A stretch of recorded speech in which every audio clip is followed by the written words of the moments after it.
Okay, so we talked about the hadith to make sure that you pay a person before the sweat dries, before his sweat dries. And as we said, that is an indication of the necessity of being extremely diligent. And as we said, it's ihsan to even pay a person if you ask them to do something for you before they even complete the job, unless there's some sort of a risk, that they're not going to complete the job, which happens sometimes. If you pay someone all the way up front and then they take advantage of that payment. But we talked about this idea of labor conditions and how the employee is to be treated, how a contractor is to be treated, how a worker is to be treated, some of the conditions that the Prophet ﷺ mentioned.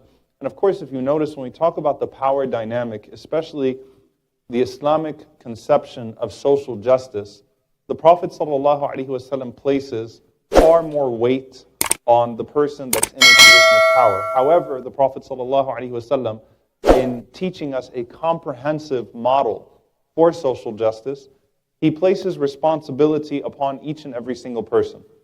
So as much as you find a hadith about the violations of government and the warnings to those that have been placed in charge of a people, you will also find a hadith about how to be a better citizen, how to be a loyal citizen in a place.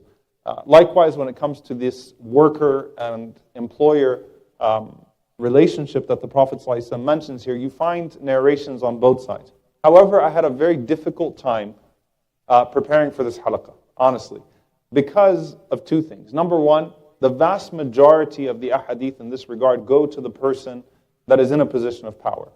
The second thing is the differences that we find in contracts that existed in the time of the Prophet ﷺ and as they are today. So you have to really extract the values from these lessons, from these ahadith, but it's very difficult to get into the very specific things because the way that contracts functioned back then is very different, especially in Mecca, right? And even Mecca and Medina, there are differences between the way that people used to go about their business. Why? Because one society largely functions on trade, the other society largely functions on agriculture. So even the hadith in relating to how the dealings are in Medina are different from those in Mecca. So you can extract values, you can extract lessons, but it's very difficult to get into the nitty-gritty. The values that you can extract obviously are some that we've already alluded to in some of the previous halaqas, the greatest of them being the sense of amana, the sense of trust. When you're entrusted with something, you do well by it. And amana, trust in Islam, is a very encompassing concept. It does not just represent, a trust as in you've been given something to secure until you return it back to its rightful owner. An amana is a conversation that you have. Al-majalis bil-amana. The Prophet ﷺ mentioned that gatherings are by amana.